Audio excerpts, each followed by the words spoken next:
যে কোনো মৃত্যু, যে কোনো অ্যাক্সিডেন্টাল ডেথ বা অপমৃত্যুর ক্ষেত্রে সত্যিই কি আত্মা ট্র্যাপড হয়ে যেতে পারে?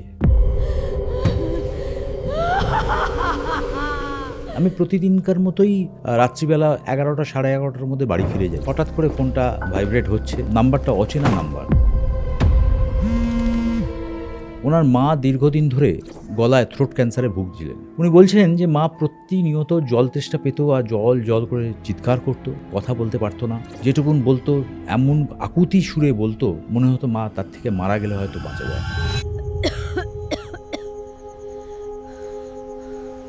তখন উনি বলছেন, মাঝে মাঝেই আমি বুঝতে পারছি যে এই ঘটনাটা বারবার যেন হচ্ছে।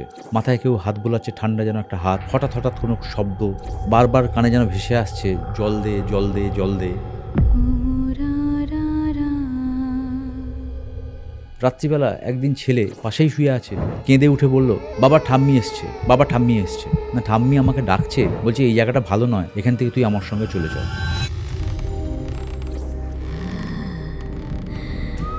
যখন হচ্ছে তখন বাচ্চা ছেলেটা গলা থেকে বারবারই একটা কথা বেরোচ্ছে, জল দাও মা, জল দাও। এবং গলার ভয়েসটা ওইটুকুন বাচ্চা ছেলের মধ্যে অত গুরু গম্ভীর গলার ভয়েস, যে ভয়েসটা সত্যি শুনে মনে হচ্ছে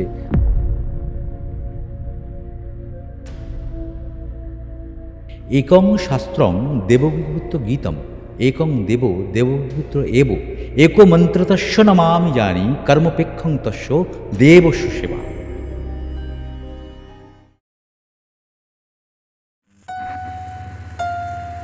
গল্পওয়ালা, দ্য রিয়েল প্যারানর্মাল এক্সপিরিয়েন্স।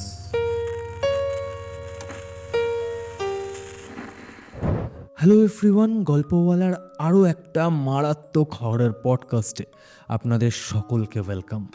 আজকের পডকাস্টে এমন একটা ঘটনা আপনারা শুনবেন যা শোনার পর ভাবতে বাধ্য হবেন, তাহলে কি সত্যি মৃত্যুই এ জীবনের শেষ অধ্যায় নয়? তারপরেও এমন কিছু কি থাকে যা বাস্তব জীবনে আমরা কল্পনাও করতে পারি না? মৃত্যুর পর যখন দোষপ্রাপ্তি হয়, তারপর কি অতৃপ্ত বিদেহী আত্মারা সত্যিই আমাদের জীবনে ফিরে আসে? একটার পর একটা প্রশ্ন আজ আপনাদের ভাবতে বাধ্য করবে। আজকের এপিসোডে আমাদের সাথে রয়েছেন অ্যাস্ট্রোলজার সুরজিৎ ব্যানার্জি। মারাত্মক একটা রিয়েল লাইফ কেস স্টাডি সে আজকের পডকাস্টে আমাদের সামনে তুলে ধরেছে। এছাড়াও থাকছে মৃত্যু পরবর্তী দোষপ্রাপ্তি নিয়ে ইন ডিটেল এমন কিছু ডিসকাশন, যার ফলে আমি, আপনি এবং আপনারা সবাই নতুন কিছু আজকের পডকাস্ট থেকে কিন্তু জানতে চলেছি। তাই আজকের এপিসোড আপনারা এই মুহূর্তে কোথা থেকে লাইভ দেখছেন কমেন্ট করে জানান, তার সাথে লাইক বাটনটাও প্রেস করুন। আর আপনারাও যদি চান আপনাদের জীবনে ঘটে যাওয়া কোনো রিয়েল লাইফ প্যারানর্মাল ইনসিডেন্ট আপনারা আমার সাথে এবং গল্পওয়ালা পরিবারের সাথে শেয়ার করবেন, তাহলে অবশ্যই গল্পওয়ালার অফিসিয়াল ইমেল আইডি storyteller@gmail.com অথবা আমার ইনস্টাগ্রাম আইডি storyteller_অরিত্রকে ফলো করে ইনবক্সে ঘটনা লিখে পাঠাতে পারেন। এখন ঘড়িতে রাত্রি 9টা আর আমি অরিত্র থাকছি আপনাদের সাথে আরও একটা মারাত্মক হরর পডকাস্ট নিয়ে।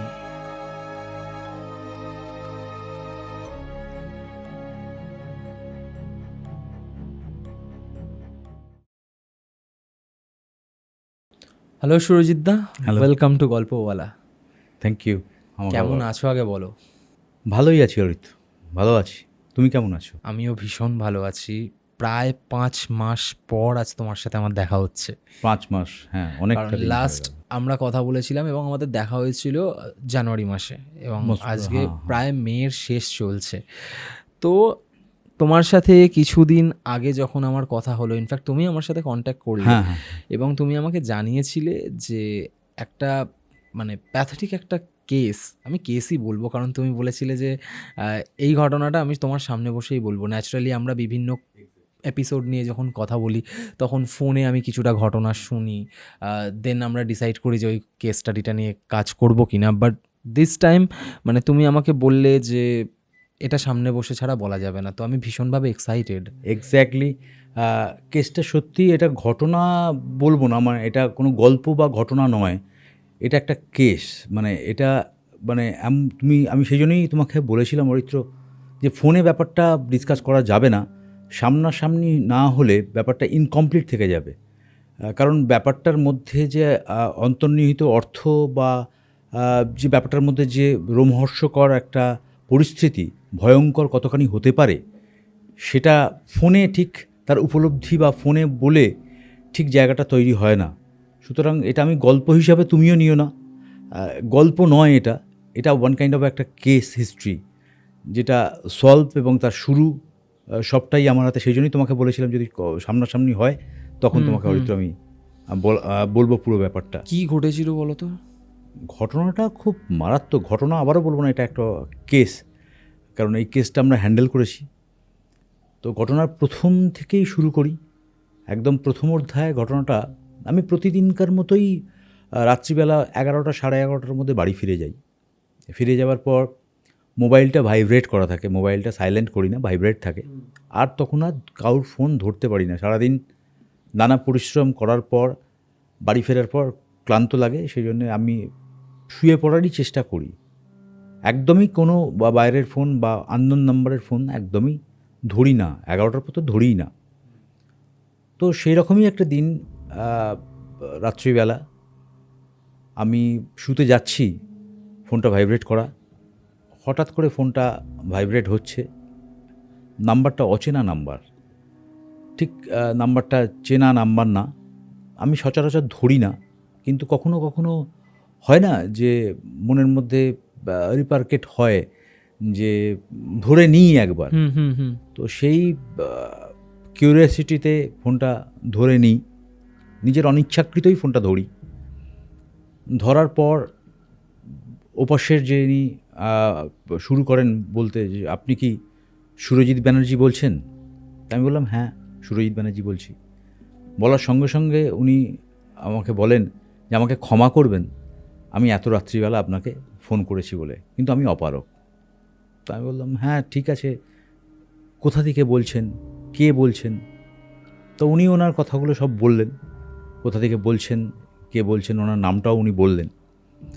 বলার পর বললেন, মিস্টার ব্যানার্জি আপনার সঙ্গে 10 মিনিট কথা বলতে পারবো? আমি বললাম ডেফিনেটলি বলতে। আমি যখন ফোনটা ধরেছি তখন আপনারও নিশ্চয়ই আমার সঙ্গে যোগাযোগ হওয়ার জায়গা ছিল, আর আমারও একটা কিউরিওসিটি ছিল। মানুষ বিপদে পড়লেই রাত্রিবেলা ফোন করেন।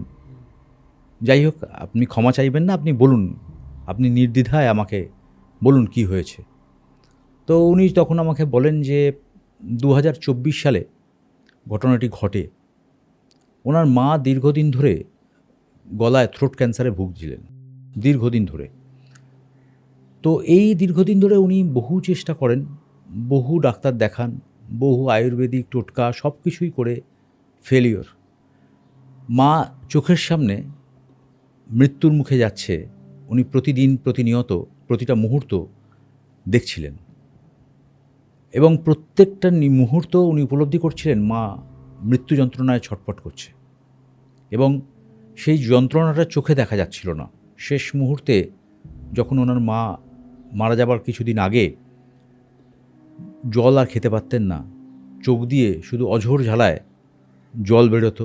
উনি বলছেন এরমভাবে ভাঙা ভাঙা গলায়, গম্ভীর গলায়, কষ্ট বিদারিত গলায় উনি বলছেন। আমি ওনার ফিলটা হয়তো উপলব্ধি সেই মুহূর্তে করতে পারছিলাম না, কিন্তু বুঝতে পারছিলাম ভেতরের কতটা অন্তর্যন্ত্রণায় উনি জ্বলছেন।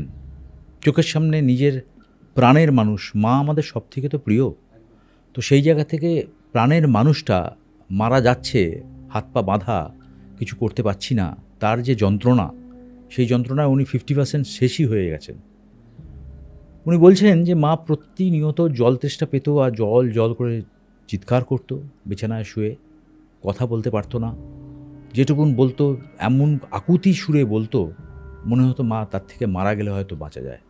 মানে এতখানি কষ্ট, মানে কষ্ট, মানে উনি যেরকম বলছেন, উনি বলতে বলতে ভাঙা গলায় কখনো কেঁদে ফেলছেন, কখনো বলছেন আপনাকে আবারও রাত্রিবেলা ডিস্টার্ব করলাম ফোন করে, আমি ক্ষমা প্রার্থী। আমি বলছি আমাকে এইভাবে বলবেন না, আপনি ঘটনাটা পুরোপুরি বলুন।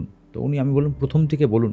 তো উনি বলছেন যেদিন মারা যাচ্ছেন মা, সেদিন মুখ দিয়ে প্রচণ্ড ব্লিডিং হয়, এবং সেই ব্লিডিং উনি হাতে করে সেই ব্লিডিং ধরে নিয়ে গিয়ে বাথরুমে ফেলেন, এবং চোখের সামনে ওনার হাতের উপর ওনার মা মারা যান। এবং দীর্ঘমেয়াদী ট্রিটমেন্ট, দীর্ঘমেয়াদী অসুস্থতার শিকার ওনার মা হন, এবং চোখের সামনে মায়ের মৃত্যুশয্যার সঙ্গে পাঞ্জা লড়া, কী যে কষ্টবিদারক। ওনার কথা শুনে আমার তখন মনে হচ্ছিল, আমারও বুকটা ফেটে যাচ্ছিল যে মায়ের কষ্ট কিন্তু কিছু উপায় নেই, নিয়তি এসে গেছে। তারপরে উনি বললেন যে যা মা মারা গেলেন, ওনার যা করার সবগুলোই ওনারা করেছেন। করানোর পর 2-3 দিন কেটে গেছে। কেটে যাবার পর বা সবাই আত্মীয়স্বজন বাড়িতে কিছু লোক রয়েছে, বলছেন উনি যে রাত্রিরে বিছানায় শুয়ে আছি, মনে হচ্ছে যেন হঠাৎ করে কোনো ঠান্ডা হাত আমার মাথায় হাত বোলাচ্ছে। এটা কতদিন পর? মানে 2-3 দিনের মাথাতেই এই ঘটনাগুলো ঘটছে। মানে এই শ্রাদ্ধ ঘটনাটা অনুষ্ঠান ঘটছে, হয়নি শ্রাদ্ধ তখনো? অনুষ্ঠান তখনও হয়নি। আচ্ছা। মাথায় হাত বোলাচ্ছে। তো উনি ভাবছিলেন যে অনেকদিন মায়ের সঙ্গে দীর্ঘদিন ধরে ভাবে জড়িত, তো হতে পারে এটা কোনো একটা হ্যালুসিনেশন, হতে পারে ওনার নিজের চিন্তনের সঙ্গে মায়ের অবয়ব যুক্ত, তো মায়ের ফিল অন্তরাত্মা কানেক্টেড। তো সেই জায়গা থেকে উনি ভেবেছেন যে এটা হতে পারে আমার মনের ভুল। কখনো রাত্রিবেলা জল খেতে জল তেষ্টা পেয়েছে, জল তেষ্টার জন্য উনি উঠেছেন বিছানা থেকে, উঠে দেখছেন বিছানার কোণের দিকে চাদর গোটানো, কিন্তু চাদরটা পরিষ্কার করে ঝাড়া চাদরে উনি শুয়েছেন। পরিষ্কার টান টান চাদর ছিল, চাদরটা গুটিয়ে গেছে। মনে হয়েছে ওনার মনে, উনি বলছেন আমার তখন মনে হচ্ছে সেখানে কেউ যেমন বসে থাকলে যেরকম ফিল হয় সেরকম ফিল আমি বুঝতে পারছি। কখনো কখনো বলছেন যে রাত্রিরে শুয়ে আছি, হঠাৎ করে ম্যাট্রেসটা যেন দেবে গেল, কেউ যেন এসে বসলো। কিন্তু উনি বলছেন বারবারই আমি এগুলো উপলব্ধি করছি, কিন্তু আমি সবসময়ই ভাবছি মনের ভ্রম। এটা বারবার মায়ের সঙ্গে দীর্ঘদিন ধরে আমি একই সঙ্গে ছিলাম, এতদিনকার আত্মার আত্মীয় আমার মা, পৃথিবীর শ্রেষ্ঠ সম্পদ মা, সেই জায়গা থেকে আমার মনের ভ্রম। ওনার ওয়াইফকে উনি বলেন, ওনার ওয়াইফ ওনাকে বলেন যে শ্রাদ্ধ শান্তিটা হয়ে যাক, হয়ে গেলে আত্মার শান্তি পাবে। তাই আবার সেই শ্রাদ্ধ শান্তির জন্যে যে সামনে আমাদের যার যেরকম রিচুয়ালস হয়, সেই রিচুয়াল অনুযায়ী শ্রাদ্ধ শান্তি হয়, আত্মীয় স্বজন সবাই বাড়ি থেকে চলে যায়। চলে যাবার পরেও উনি বলছেন যেদিন আত্মীয় স্বজন চলে গেলেন, বাড়ি ফাঁকা হয়ে গেল, তখন উনি বলছেন মাঝে মাঝেই আমি বুঝতে পারছি যে এই ঘটনাটা বারবার যেন হচ্ছে, এই ঘটনাটা যেন বারবার মাথায় কেউ হাত বোলাচ্ছে, ঠান্ডা যেন একটা হাত, হঠাৎ হঠাৎ কোনো শব্দ বারবার কানে যেন ভেসে আসছে, জল দে জল দে জল দে। তো উনি বলছেন আমার গায়ে কাঁটা দিচ্ছে, উনি বলছেন আমার চোখে জল আসছে এবং আমি গায়ে কাঁটা, আমি অত ক্লান্ত টায়ার্ড, কিন্তু আমি এক মুহূর্তের জন্য নিজেকে শান্ত করতে পারছিলাম না। তারপর কি। তো উনি বলছেন, বলতে বলতে উনি বললেন যে এই ঘটনাটা তো চলছিল, দীর্ঘদিন ধরে চলছিল, চলতে চলতে আমরা ওই একইভাবে চিন্তা করতাম যে মায়ের ওই অবয়ব বা মা কোনো ক্ষতি করবেন না, কিন্তু আমাদের মনের মধ্যে কিন্তু একটা ভয়ে বা দ্বিধা বা সংশয় চলছিল যে এরম করলে কি করে হবে। ওনার একটা বাচ্চা আছে, ওনার একটা হ্যাঁ ম্যারিড ছিলেন, ওনার একটা বাচ্চা আছে, বাচ্চা বেশি বয়স নয়, 7-7.5 বছর বয়স হবে মোস্ট প্রবাবলি যখন উনি আমাকে ফোন করেছেন। এখন হয়তো আরও 2 বছর বা 1.5 বছর বেড়ে গেছে বয়স। তো উনি তখন বলছেন যে তারপরে এই শ্রাদ্ধশান্তি হয়ে যাওয়ার পরে এই ঘটনাগুলো আমার সঙ্গে ঘটতে করতে হঠাৎ রাত্রিবেলা একদিন ছেলে পাশেই শুয়ে আছে, কেঁদে উঠে বলল বাবা ঠাম্মি এসছে। তো বাচ্চা ছেলে, একটা ঠাম্মির সঙ্গে বাড়ির নাতি নাতনিদের একটা ওতপ্রোত সম্পর্ক থাকে, সবথেকে প্রাণের মানে ঠাম্মি দিদা, এদের কাছে বাচ্চা নাতি নাতনি জীবনের সবথেকে শ্রেষ্ঠ, পৃথিবীর শ্রেষ্ঠ সম্পদ হয়। তো ঠাম্মির সঙ্গে তার ওই রকমই সম্পর্ক ছিল। ঠাম্মিকে জড়িয়ে ধরা, চুমু খাওয়া, ভালোবাসা, খুনসুটি করা, আচার চুরি করে খাওয়া, বাচ্চা ছেলে অনুযায়ী যেরকম ঠাম্মির জর্দার ডিবে থাকতো, সেই জর্দার ডিবে থেকে জর্দা ফেলে দেয়া, যত রকম বদমাইশি দুষ্টুমি করা যায় সেগুলো ছেলেটা করতো। তো আমি ভাবলাম যে দুপুরবেলা আমার মায়ের সঙ্গেই আমার ছেলেটি শুতো, রাত্রিবেলাও বায়না করতো মায়ের সঙ্গে ঠাম্মির সময় শোবো, কারণ ঠাম্মি ভালো খুব হাত সুরসুরি দিয়ে দিত। তো সেই সব স্মৃতিগুলো হয়তো মনে পড়ছে, সেগুলো ঠাম্মিকে দেখতে পাচ্ছেন, ওর তো আর সেন্স নেই, ঠাম্মি মারা গেছে শুনেছে, কিন্তু মারা যাওয়া মানে উনি আর কোনোদিন ফিরে আসবেন না, এটা ভেবে একটা বাচ্চা 7-7.5 বছরের বয়সে তার মধ্যে অত ফিলিংস তো আর তৈরি হয় না। তো সেই জায়গা থেকে হয়তো তার মধ্যেও কোনো হ্যালুসিনেশন হচ্ছে, হয়তো সে চোখ বুজিয়ে ঠাম্মিকে দেখছে। আমরা এটাই ভাবলাম। ভাবার পর এই ঘটনা একদিন হলো, দ্বিতীয় দিন হঠাৎ করে দেখছি ছেলে আবার রাত্রিবেলা জেগে উঠে বসে আমাকে বলছে বাবা ঠাম্মি আমাকে জল চাইছে। তো আমি তখনই ভাবলাম যে না, এটা তো ঠিক হচ্ছে না, বারবার এই ঘটনা হচ্ছে। আমার ওয়াইফকেও আমি বললাম, ওয়াইফ বলল আরও 2-4 দিন দেখি, তারপর একটা ডিসিশান নেওয়া যাবে, কি করা যায়।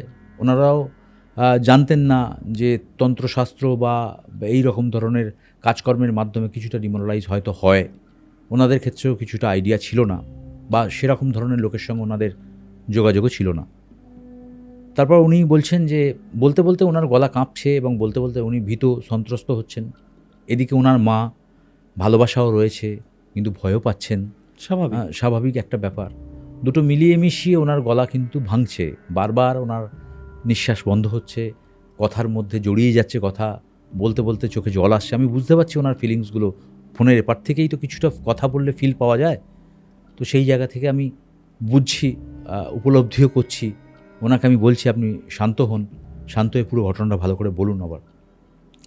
তো উনি বলছেন যে ছেলে মাঝে মাঝে এরম ধরনের ঘটনা করতে করতে হঠাৎ একদিন রাত্রিবেলা উঠে দেখছি পাশে ছেলে শুয়ে নেই।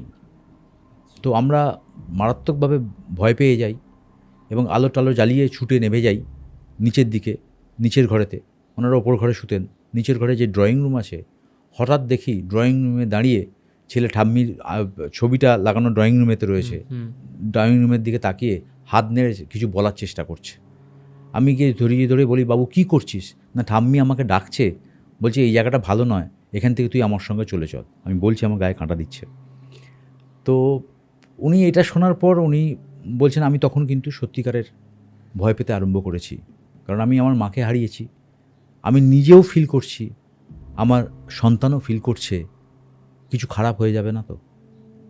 উনি তবুও বলছেন মায়ের সম্মান রক্ষার্থে যে মা আমার মা, প্রিয় মা, নিজের মা, তার নাতি নাতনি কখনো খারাপ হতে পারে না, কিন্তু আমাদের মনে সবসময় যেন একটা কু ডাকছে, আশঙ্কা।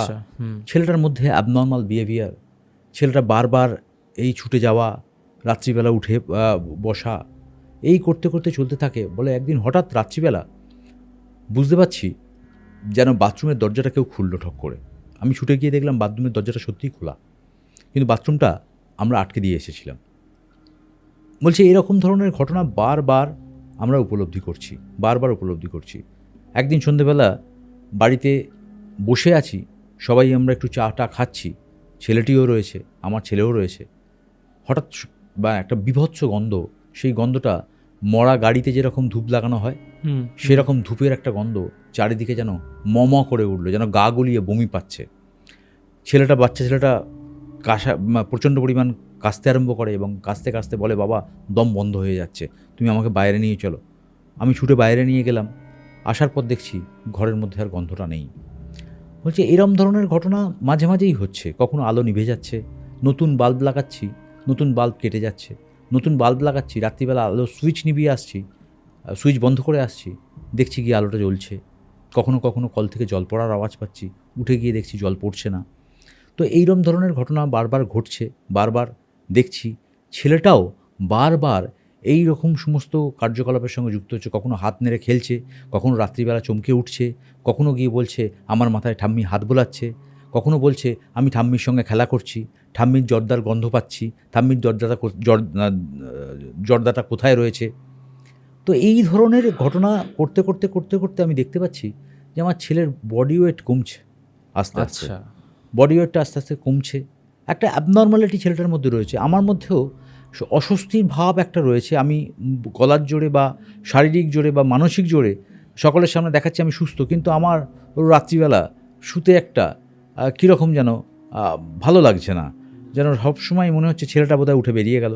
ছেলেটাকে জড়িয়ে শুয়ে আছি, কখনো কখনো ঘুমের ঘোরে গা থেকে হাত সরে যাচ্ছে, উঠে দেখছি ছেলে উঠে বসে আছে। এই ঘটনা দীর্ঘমেয়াদী চলতে থাকছে, চলতে চলতে আমি ফেড আপ এবং আমি মানসিকভাবে খুব যন্ত্রণাগ্রস্ত হয়ে পড়ে আপনাকে রাত্রিবেলা ফোনটা করে ফেললাম। আবারও আমি বলছি আপনার কাছে আমি ক্ষমা প্রার্থী। তো আমি বললাম না না, আপনি ক্ষমা প্রার্থী নয়, আপনি আমার দক্ষিণেশ্বরের চেম্বারে পারলে একবার আসুন, এসে আমি একবার দেখি যে কোন টাইমে উনি মারা গেছিলেন। আপনার মা, আমি এখান থেকে কোনো প্রেডিকশান দিতে পারবো না, কারণ যেহেতু আপনার মা আপনার নিজের মানুষ, সে ক্ষতি করতে পারে না। তার একসঙ্গে থাকার যে মায়ার বন্ধন, সেই জায়গা থেকে এই উপলব্ধি এবং সেই জায়গা থেকে আমাদের অনেক রকম শাস্ত্রমতে, দার্শনিক মতে, বিজ্ঞান মতে অনেক কিছু দোষ গুণের বর্ণিত ব্যাখ্যা রয়েছে। তো সেই জায়গাটা আমাকে একবার দেখতে হবে। তো দেখার পর না ওনারা, আমি শ্রাদ্ধ শান্তি সস্তেন, প্রায়শ্চিত্ত সবই করেছি, কিন্তু করার পরেও কোনো রকম প্রবলেম কিন্তু দাদা সলভ হয়নি। দেখুন আমি সলভ করতে পারবো কিনা আমিও সেটা জানি না, কিন্তু আমার মনে হয় আপনি একবার আসুন আমার চেম্বারে। আসার পর আমরা বসে একটু দেখে একটা কনক্লুড ডিসিশনে আসতে পারি। তখন উনি বলেন যে আপনি বলুন, আমি যেদিন, বা আমি বললাম আমার এইরকম দিনেতে সময় চেম্বার, আপনি চলে আসুন, আমি প্রথমেই আপনাকে দেখে বলে দেবো কী করতে হবে কী না করতে হবে, কী হয়েছে আদৌ, সেটা একটা জায়গা আমরা কনক্লুড ডিসিশনে আসতে পারবো। তো উনি সে মতো পরের দিনই চলে আসেন, আমার চেম্বার ছিল পরের দিন। তো উনি আসার পর ওনার সমস্ত জন্মছক বিচার করি, সমস্ত পাঁজি আমরা বিশুদ্ধ সিদ্ধান্ত পঞ্জিকা ইউজ করি, সেই সময়ে কি দোষ লেগেছে, কি প্রবলেম হয়েছিল। তো আমি দেখি তখন ওনাকে চতুষ্পদ দোষ লেগেছে। চতুষ্পদ আচ্ছা। দোষ, আচ্ছা, এটা কিভাবে বোঝা যায়? কোন দোষ চতুষ্পদ লেগেছে? দোষ হচ্ছে বার, তিথি এবং নক্ষত্র আচ্ছা। তিনটেই যদি অশুভ থাকে তখন চতুষ্পদ দোষ কোনো তৈরি হয়। স্পেসিফিক দিন থাকে? স্পেসিফিক দিন থাকে, বৃহস্পতিবার থাকে, বৃহস্পতিবার নয়, মঙ্গলবার থাকে, রবিবার থাকে, শনিবার থাকে। নক্ষত্র অনুযায়ী পুনর্বসু নক্ষত্র, বিশাখা নক্ষত্র, এবং তোমার তিথি অনুযায়ী সপ্তমী, দ্বাদশী তিথি হতে পারে। আচ্ছা। তাহলে এই বার, তিথি, নক্ষত্র তিনটেই যদি অশুভ হয় তখন চতুষ্পদ দোষ লাগে। এমনি তো আমরা জানি একপদ, দ্বিপদ, ত্রিপদ, চতুষ্পদ দোষ রয়েছে। বার, তিথি যদি একটা না মেলে তখন একপদ বলি আমরা, এরমভাবে আমরা ক্যালকুলেশনটা করি। তো এই নক্ষত্র অনুযায়ী বিশাখা নক্ষত্র, পুনর্বসু নক্ষত্র, এই নক্ষত্র দিন অনুযায়ী মঙ্গলবার, শনিবার, রবিবার, এবং তিথি অনুযায়ী সপ্তমী, দ্বাদশী, এই জায়গাগুলোকে আমরা খারাপ বলি। এবং তিনটেই যদি একসঙ্গে থাকে, বার, তিথি এবং নক্ষত্র, তাকে চতুষ্পদ দোষ বলা হয়। তো আমি বলি ওনাকে চতুষ্পদ দোষ আপনার মায়ের লেগেছে। বলি এত তো কিছু জানি না দাদা। আমি সেই জায়গা থেকে আপনার মায়ের আত্মার কিন্তু শান্তি হয়নি। যেহেতু দীর্ঘমেয়াদী এই প্রলঙ্গেড একটা সিকনেস ছিল, অসুস্থতা ছিল, সেই জায়গা থেকে ওনার মায়ের কিন্তু আত্মার সন্তুষ্টি ঘটেনি। অ্যাকচুয়ালি আমরা অরিত্র, মানুষ মারা যাবার পরেতেই মানুষ প্রেতলোকে গমন করে সাধারণত। এবার বিভিন্ন রকম যোনি প্রাপ্তি হয়, সেই যোনি প্রাপ্তিরও একটা ভাগ রয়েছে। মানুষ সচেতন অবস্থায় মারা গেলে একরকম যোনি প্রাপ্তি হয়, মানুষ অসচেতন মানে মারা যাওয়ার ঠিক পূর্ব মুহূর্তে অচৈতন্য হলাম, কোমায় চলে গেলাম, একটা যোনি প্রাপ্ত হয়। আবার মানুষ আনকনসিয়াসলি জানেই না আমি মারা যাব, একটা যোনি প্রাপ্ত হয়, যেটা অ্যাক্সিডেন্টাল হতে পারে, মানে আমি মারা যাওয়ার সঙ্গে আনকনসিয়াস, আমি জানি না মরে গেছি। তো সেই ধরনের একটা কেস, যেটা তোমাকে আগেও বললাম, এরম কেস, এটা ঘটনা নয় বা গল্প নয়, এটা একটা ওয়ান কাইন্ড অফ কেস। কারণ এই ঘটনাটা, এটা ঘটনা বলা যাবে না, কারণ মা আমার নিজের, আমার পরিবার আমার নিজের, সে দোষ পাচ্ছে, সেই জায়গা থেকে ফ্যামিলিতে প্রবলেম তৈরি হচ্ছে। এটা কিন্তু যার হচ্ছে সেই বুঝছে, যে যার ফিলিংস, সে ফিলিংসের কতখানি বাইরে এসে, আমি একটা বাইরের লোক, আমাকে তার টোটাল ফিলিংসটা ব্যাখ্যা করছে, তার মধ্যে কত দুঃখ, কত অভিমান, কত কষ্ট, কত অন্তর্যন্ত্রণায় সে জ্বলছে বলো তো। চোখের সামনে মায়ের মৃত্যু, হাতের ওপর মায়ের মৃত্যু, দীর্ঘদিন ভোগা মা ভুগছেন, চোখের সামনে দেখছেন মা মৃত্যুর মুখে ঢলছে, কিন্তু কিছু করার নেই, উপায় নেই, হাত পা বাঁধা, ডাক্তার হাত তুলে দিয়েছে। তো যাই হোক, আমি ওনাকে বললাম যে আপনার মায়ের চতুষ্পদ দোষ লেগেছে, তো আপনার এইটার জন্যে কিছু জিনিসপত্র আছে, সেগুলো আমাকে বাড়িতে গিয়ে করতে হবে। আমি ডেফিনেটলি করব। উনি বললেন তাহলে আপনাকে কিভাবে কি করব। আমি বললাম আপনাকে কিছু অ্যারেঞ্জমেন্টের কথা আমি বলছি, বাকিগুলো আমি নিজে নিয়ে যাব, আমি গিয়ে আপনার বাড়িতে ব্যবস্থাটা করব। তো উনি রাজি হয়ে খুব গ্ল্যাডলি রাজি হয়ে বললেন তাহলে আপনি কবে আসবেন। আমরা একটা ডেট ফাইনাল করলাম, তিথি নক্ষত্র দেখেই কাজকর্মগুলো করতে হয়। তো আমার গুরু ভাইকে নিয়ে, আমারও কিছু গুরু ভাই রয়েছেন যারা আমরা একসঙ্গে কাজ করি, তাকে নিয়ে আমি ওনার বাড়িতে পৌঁছানোর পর আমি আমার মতো অ্যারেঞ্জমেন্ট করি, এবং বিভিন্ন রকম বাস্তুবন্ধন থেকে আরম্ভ করে, শরীর বন্ধন থেকে আরম্ভ করে, যে ক্রিয়াপদ্ধতি আমাদের তন্ত্রশাস্ত্রে বর্ণিত রয়েছে, সেই ক্রিয়াপদ্ধতির মাধ্যমে আমরা সেই ক্রিয়া সম্পন্ন করার পর আমি বলি যে আপনি 1 সপ্তাহ বা 10 দিন দেখুন কীরকম রয়েছেন। তো ওনারা খুব প্লিজড হন, ওনারা আমাকে বলেন ঠিক আছে আপনি যেরকম করে দিয়েছেন, এবার তো আমরা ভালো থাকবো। আমি দেখুন ভালো আপনারা এখনও ছিলেন, কিন্তু মনের মধ্যে একটা অস্বস্তি কাজ করছিল যে জায়গা থেকে আপনি বারবার বিধ্বস্ত হচ্ছিলেন, মনের মধ্যে একটা হ্যালুসিনেশন তৈরি হচ্ছিল, একটা প্রেজেন্স মাইন্ডের মধ্যে একটা অ্যাবসেন্স মাইন্ড কানেক্টেড হয়ে যে বর্তমান সিচুয়েশান তৈরি করছিল, তার পরিপ্রেক্ষিতে আপনি সেই জায়গায় পৌঁছেছেন। তো এখানে আপনার কোনো দোষ নেই। যা কিছু হয়েছে ভবিতব্য ছিলই লেখা। আমি চেষ্টা করলাম, আপনি দেখুন 10 দিন বলে আমি চলে আসি। কিন্তু এই ঘটনা ঘটানোর 7-8 দিনের মাথায় আবার উনি আমাকে ফোন করেন। ফোন করে উনি বলেন, গুরুদেব আপনি করে গেছিলেন, আমরা 2-3 দিন ভালো ছিলাম, কিন্তু তারপরে আবার সেই একই প্রবলেম হচ্ছে। আমরা কি বাঁচব না? আমাদের কি সত্যিই কি প্রবলেম হয়ে যাবে? আমার বাচ্চা ছেলেটা আছে গুরুদেব। তো আমি বললাম, না আপনি এত ঘাবড়ে যাচ্ছেন কেন? না, বলছে আমরা পাচ্ছি না আর, আমরা ভাবছি বাড়িটা ছেড়ে দিয়ে অন্য জায়গায় চলে গেলে। আপনি এসে করলেন, তা সত্ত্বেও তো 2-3 দিন 4 দিন পর থেকে আবার সেই একই সমস্যা করছে ছেলে, বা আমিও সেই একই সমস্যার মুখাপেক্ষি হচ্ছি। বারবার সেই ধূপের গন্ধ, যে ধূপটা দিয়ে মাকে আমি বিদায় জানিয়ে এসেছিলাম, যে ধূপটা দিয়ে, বলছে বারবার আমার নাকেতে সেই ধূপের গন্ধটা আসছে, আমার গা গুলিয়ে উঠছে, বমি পেয়ে যেন মনে হচ্ছে ভেতর থেকে যেন শ্বাসটা বন্ধ হয়ে আসছে। এত একটা অস্বস্তিকর গন্ধ, সেই যেই ধূপের গন্ধ বারবার মনে হচ্ছে নাকে আসছে, যে ধূপটা দিয়ে আমি মাকে শেষ বিদায় জানিয়ে এসেছিলাম। বারবার ছেলে ঠাম্মি ঠাম্মি করে কাঁদছে, বারবার ছেলে ছুটে চলে যাচ্ছে, ঠাম্মি আমাকে ডাকছে, বলছে আমার সঙ্গে তুই চলে যা, এই জায়গাটা ভালো না। তো আমি বললাম, আবারও আপনি এরম দেখছেন, তাহলে আমি একটু আরেকবার আপনাকে বলবো, আমার গুরুদেব যিনি আছেন এবং আমার গুরু ভাইদের নিয়ে আমি আরেকবার আপনার বাড়িতে যেতে চাই। তো উনি বলেন, আপনি যেদিন ইচ্ছা আসুন, আমি যেদিন বলবেন সেদিন অফিস কামাই করে বাড়িতে থাকব। আবার একটা দিন ঠিক হয়, আমার গুরুদেব এবং গুরু ভাইদের নিয়ে, আমার ইনস্ট্রুমেন্ট নিয়ে, সব কিছু নিয়ে আমরা ওনার বাড়িতে যাই। গুরুদেব যাওয়ার পর আমাদের যে বিভিন্ন রকম ইনস্ট্রুমেন্ট আমরা ইউজ করি, ধরো শুকনো লঙ্কা থাকে, মুড়ি ভাজার কোনো দিন ঝ্যাঁটা দেখেছো? মুড়ি ভাজা এখন কলকাতা শহরেতে পাওয়া যায় না। দেশ গ্রামের দিকে ইন্টিরিয়ার হয়। পার্টে যখন মুড়ি ভাজা হয়, ওই কুচি কাটিওয়ালা ঝ্যাঁটা খুব এফেক্টিভ। সেটা আমি আগের বারে নিয়ে যাইনি। আচ্ছা। ওই রকম ঝ্যাঁটার কার্যকারিতা এই সমস্ত জায়গাতে প্রবল পরিমাণ ইউজ হয়। সর্ষে ইউজ হয়, জুতো ইউজ হয়, থুতু ইউজ হয়, এই রকম অনেক কিছু জিনিসপত্র লাগে আমার গুরুদেবের নির্দেশ অনুযায়ী। এবং আমরা দুজনেই আমরা যে কাজগুলো কখনো কখনো কমপ্লিকেটেড হয়, তখন আমার গুরুদেবের সঙ্গেই আমি গিয়ে করি। তো গুরুদেব বলে, সুরজিৎ চলো আমরা দুজনে মিলে এই ব্যাপারটা করব।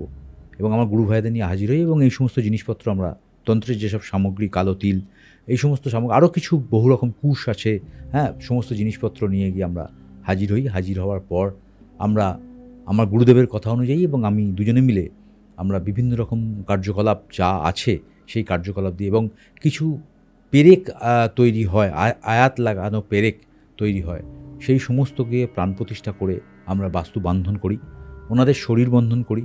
এবং আমরা কিছু কবচ তাবিজ তৈরি হয়, এখনও হয়, যেগুলো কার্যকলাপ রয়েছে, যেগুলো ওই যজ্ঞের মাধ্যমে সেই কবচ তাবিজ তৈরি করে ওদের গলায় হাতে আমরা সেই দিনই পরানোর চেষ্টা করি, পরিয়ে দিই, ওনারা ধারণ করে নেন। করার পর আমরা সারাদিন, যখন হচ্ছে এই ঘটনাটা, বলতে গিয়ে আমি এই ইনস্ট্রুমেন্টের কথাগুলো বলে ফেললাম, যখন হচ্ছে তখন বাচ্চা ছেলেটার গলা থেকে বারবারই একটা কথা বেরোচ্ছে যে জল দাও মা, জল দাও। এবং গলার ভয়েসটা ওইটুকুন বাচ্চা ছেলের মধ্যে অত গুরুগম্ভীর গলার ভয়েস, যে ভয়েসটা সত্যি শুনে মনে হচ্ছে ভেতর থেকে ওকে দিয়ে কেউ যেন বলাচ্ছে, ও নিজে থেকে যেন বলছে না। এবং ওর চোখ মুখ, ওর তাকানো, অ্যাপিয়ারেন্স, সবটার মধ্যেই যেন একটা অ্যাবনর্মালিটি রয়েছে। দেখে মনে হচ্ছে, আচ্ছা। হ্যাঁ, একটা অ্যাবনর্মালিটি। মানে আমি দেখছি ওর চোখের দিকে, যেন একটা বড় বড় চোখ করে কিছু বলতে চাওয়া, কিছু একটা অভিব্যক্তি ওর মধ্যে বহিঃপ্রকাশ করার যে প্রচেষ্টা, সেই প্রচেষ্টা কিন্তু ও কন্টিনিউয়াসলি চালিয়ে যাচ্ছে। এবং ওর বাবা ওকেও দেখছে, এবং বাবাও যেন একটা রেকলেস হয়ে রয়েছেন, ঠিকমতো যেন মানসিকভাবে কনসেন্ট্রেট করতে পারছেন না, একটা ছটপটানি রয়েছে। এই করতে করতে করতে করতে বেশ কিছুক্ষণ করার পর ওনার বাবা উঠে পড়েন, বলেন যে আমার শরীরটা যেমন কীরকম থরথর করছে, আমি একটু জল খেয়ে আসি। আমি বলুন, হ্যাঁ জল খান, আপনি এখানে বসেই খান। বলুন, আমার অস্বস্তি হচ্ছে শরীরের মধ্যে। তো উনি জল খান, জল খেয়ে চোখে মুখে জল, ঘাড়ে জল দিয়ে আসেন। আসার পর বলছে, আমার শরীর থেকে মনে হচ্ছে অনেকটা একটা ভার নেবে গেল, কীরকম শরীরটা হালকা লাগছে, কিছু খেতে ইচ্ছা করছে, এবং মনে হচ্ছে যেন কীরকম একটা শরীরের মধ্যে একটা আমেজ ফিরে এসছে। এবার বাচ্চা ছেলেটা তো অত কিছু বোঝে না। বাচ্চা ছেলেটা বারবার ওই রকম গম্ভীর গলায় আমার দিকে তাকিয়ে বলছে, জল খাবো, জল খাবো। ওর মা জল দিচ্ছে কিন্তু জল খাচ্ছে না। বারবারই এক কথা, জল খাবো, এই বোধহয় ঠাম্মি এলো, এই ঠাম্মি, হ্যাঁ গো ঠাম্মি তুমি কোথায় গো, এইরকম ধরনের মানে একটা অ্যাবনর্মালিটি বাচ্চাটার মধ্যেও তখনও কিন্তু রয়েছে। বাবা যথারীতি ঠিক জায়গায় এলেন, কিন্তু বাচ্চাটা কিছুতেই আর ঠিক জায়গায় আসতে পারছে না, বারবারই কনসেন্ট্রেশন লেভেল ব্রেক হচ্ছে। আমার গুরুদেবও মন্ত্র পড়ে যাচ্ছেন, আমিও মন্ত্র পড়ছি, এবং মন্ত্রের মাধ্যমে যে সমস্ত কার্যকলাপ আমরা করে থাকি, ত্রিশূল মন্ত্র এবং জল, বিভিন্ন রকম ইনস্ট্রুমেন্ট, শুকনো লঙ্কা, কালো সর্ষে, কালো তিল, এই সমস্ত যেসব জিনিসপত্র আমাদের লাগে, সমস্ত জিনিসপত্র দিয়ে আমরা যে ধরনের কাজকর্ম করি, সেই কাজকর্ম আমরা কিন্তু থামছি না, কন্টিনিউয়াস বেসিসে আমরা সেই কাজকর্মগুলো করে চলেছি, যাচ্ছি করতে করতে। তো হঠাৎ ছেলেটি ফেন্ট হয়ে যায়, এবং ফেন্ট হয়ে পড়ে যায়। ওনার বাবা মা এবং ওনার আত্মীয় স্বজন 2-1 ছিলেন, তারা ভয় পেয়ে যান, ছেলেটা বোধহয় কিছু হয়ে গেল। তো আমার গুরুদেব বলেন, এবং আমিও বলি ওনাদের, যে আপনারা ব্যস্ত হবেন না, ছেলেটার কিছু হয়নি, ছেলেটা অচৈতন্য হয়েছে। কারণ ওর মধ্যে যে আত্মার যে অনুভূতি ছিল, হয়তো মা তারার কৃপায় ওই আত্মা শরীর থেকে বেরিয়ে গেছে। যেহেতু মুক্ত হয়েছে, শরীর হালকা হয়েছে, শরীর নিজের শরীর ফিরে পেয়েছে, সেই জায়গা থেকে হয়তো ও ফেন্ট হয়ে গেছে। আপনি চিন্তা করবেন না, 5টা মিনিট টাইম দিন, তবুও তো সন্তান, ওদের সন্তান, ওরা ভাবছে কিছু বোধহয় হয়ে গেল। আমি আবারও ওনাদের আশ্বস্ত করি যে না দিদি, কিছু ওর হয়নি, আপনি একটু সময় সাপেক্ষভাবে ধৈর্য রেখে বসুন, ছেলে সুস্থ হয়ে যাবে। মায়ের কৃপা, গুরুদেবের আশীর্বাদ, ভগবান, আপনাদের সম্মানস্থ দর্শক মণ্ডলীর ভালোবাসা, আমাদের হাতযশ। ছেলেটি উঠে বসে বলে যে বাবা, কি হচ্ছে এখানে, এত ঝাঁঝ বেরোচ্ছে, এত শুকনো লঙ্কার গন্ধ বেরোচ্ছে, এরকম একটা গন্ধ বেরোচ্ছে, এইরকম গন্ধ তো আমি আগে কখনো পাইনি বাবা, এরকম আগুন জ্বলছে, কি হচ্ছে এখানে, বাড়িতে পুজো করছো কিছু? তো ওর বাবা বলে, হ্যাঁ বাবা, পুজো হচ্ছে, আমাদের ভালোর জন্যে কাকু এসেছেন, কাকু পুজো করছেন। বলে, বাবা আমি কোথায় ছিলাম গো? তোর বাবা অবাক হয়ে বলছে, তুই তো এখানেই বসেছিলিস। বলে, না আমি এখানে তো ছিলাম না, আমি এই জায়গায় তো বসিনি, আমাকে কে নিয়ে এলো এখানে? আমি তো গেম খেলছিলাম বসে বসে, আমাকে এখানে কে নিয়ে এলো? আমিও অবাক হয়ে শুনছি। বাচ্চার ছেলেটার সেন্স যে জায়গাটায় ছিল, সেই সেন্সটা অ্যাবলিশ হয়ে গেছিলো। হয়তো তার ঠাম্মির অবয়ব বা তার ঠাম্মির আত্মার কোনো কানেকশান তার জীবনে নিশ্চয়ই ঘটেছিল, সেই জায়গা থেকে বাচ্চাটার এরকম একটা সমস্যা তৈরি হয়েছিল। তো যাই হোক, এই ঘটনা আবারও বলবো না, এটা একটা কেস হিস্ট্রি, আমার জীবনের একটা মারাত্মক ঘটনা, এবং এটা 2025 সালের শেষ অধ্যায়ে এটা আমার সলভ করা ঘটনা, কেস, যেখান থেকে আমি আবার চিন্তা শক্তি আরম্ভ করি, তাহলে আত্মার অস্তিত্ব রয়েছে, আত্মা অবিনশ্বর।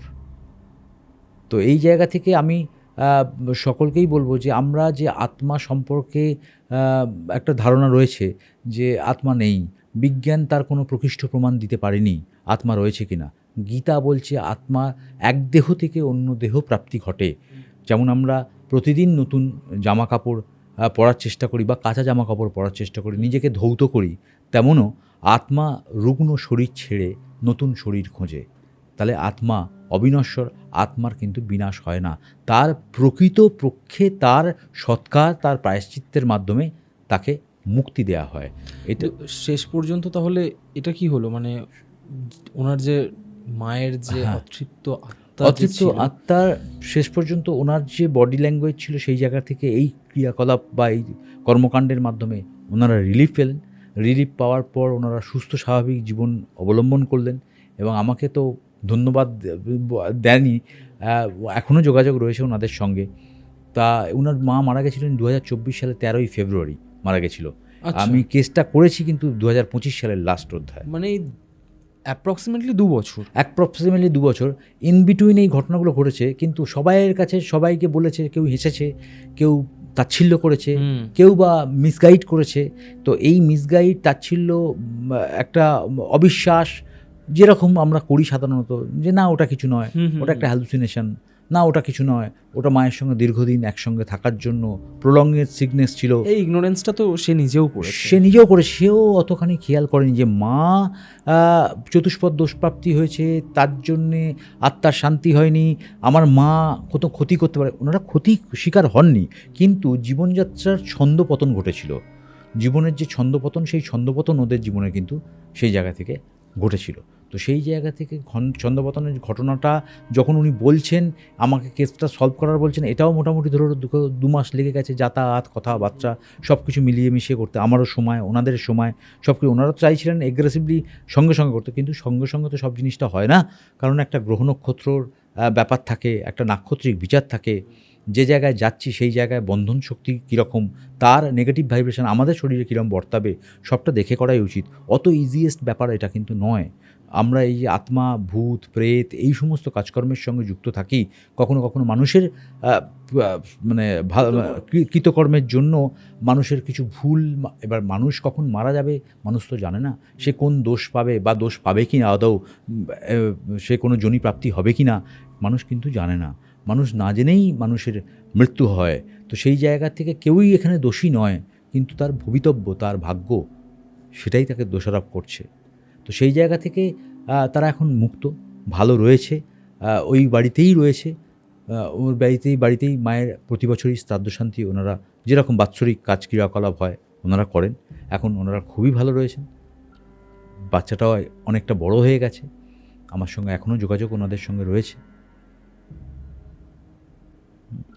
তো এই কেস হিস্ট্রি আমি তোমাকে ওই জন্যই বললাম অরিত্র, কেস হিস্ট্রি বলতে হবে, ঘটনাটা ফোনে বলা যাবে না, কারণ তোমার সামনাসামনি যখন না হব ঘটনাটা কেস হিসাবে তোমাকে গণ্য করতে হবে, কারণ ইস ওয়ান কাইন্ড অফ কেস, মানে সলভ করা জিনিস হচ্ছে কেস, তাই তো, ঘটনা নয় বা গল্প নয়, বাস্তব, রিয়েলিটি, সত্যি। মানে কেসটা তোমরা সলভ করেছো 2025-এর 2025 শেষ অধ্যায়, লাস্ট শেষাশেষি। ওকে, মানে মোটামুটি আর ওনার মা মারা গেছিলেন 2024-এর 13ই ফেব্রুয়ারি মারা গেছিল। ওকে, মানে এই বছরও তার মানে ফেব্রুয়ারিতে ওনার বাৎসরিক ক্রিয়াকলাপ হয়েছে। বাৎসরিক ক্রিয়াকলাপ হয়েছে, এবং উনি আমাকে বলেন বাৎসরিক ক্রিয়াকলাপ, কিন্তু আমি ব্যস্ততার মধ্যে আর যেতে পারি না। ফোনে ওনাকে আমার শ্রদ্ধা নিবেদন করি, ওনার প্রতি, ওনার আত্মার প্রতি আমার শ্রদ্ধা জ্ঞাপন করি। এই যে ঘটনাটা শুনলাম, এখান থেকে বেশ কিছু জিনিস আমার মাথার মধ্যে ঘুরপাক খাচ্ছে, ঠিক আছে, মানে যেগুলো আমি তোমাকে জিজ্ঞেস করতে চাই সেটা হচ্ছে এই যে মৃত্যুর পর, মানে সেটা যে কোনো মৃত্যু হতে পারে, সেটা ক্যান্সারে মৃত্যু, যেমন এই ঘটনায় ওনার ভদ্রলোকের মায়ের ক্যান্সারে মৃত্যু হয়েছে, যে কোনো মৃত্যু, যে কোনো অ্যাক্সিডেন্টাল ডেথ বা অপমৃত্যুর ক্ষেত্রে সত্যিই কি আত্মা ট্র্যাপড হয়ে যেতে পারে? হ্যাঁ, ডেফিনেটলি। আমি বললাম না, এই যোনি প্রাপ্তি, প্রেত যোনি প্রাপ্তি, আত্মা মারা যাবার পর সে প্রেতলোকে গমন করলো মারা যাবার পর। সেই জন্যেই আমরা দেখবে সাধারণত অ্যাস্ট্রোলজি জগতে বা তন্ত্র জগতে বলি, তার ব্যবহার করা কোনো জিনিসপত্র যেন ইউজ না করি আমরা। তার ঘড়ি, ওতপ্রোত তার অঙ্গের সঙ্গে, তার ঊর্জাগুলো কিন্তু ওর সঙ্গে কানেক্টেড, তার এনার্জি কিন্তু যুক্ত। সেই এনার্জি আমাদের প্যারানর্মালিটির সঙ্গে কানেক্টেড করে দেয়, তার মায়া থাকে।